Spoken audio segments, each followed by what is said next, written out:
What's the meaning of bullrush?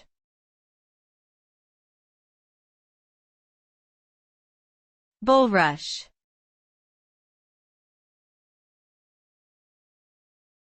Bullrush.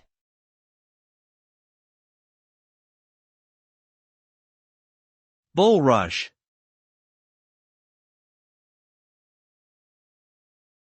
Bullrush.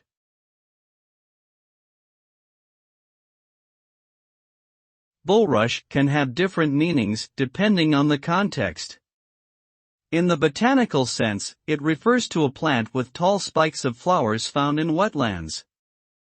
In the sports context, it can refer to a rugby move where players try to crash through the opposition's defensive line. In general, bullrush can convey a sense of force and power, often used to describe an overwhelming or aggressive approach to a situation.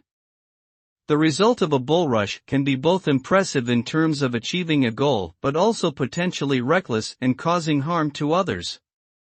Overall, the meaning and result of bullrush depend on the specific context in which it is used.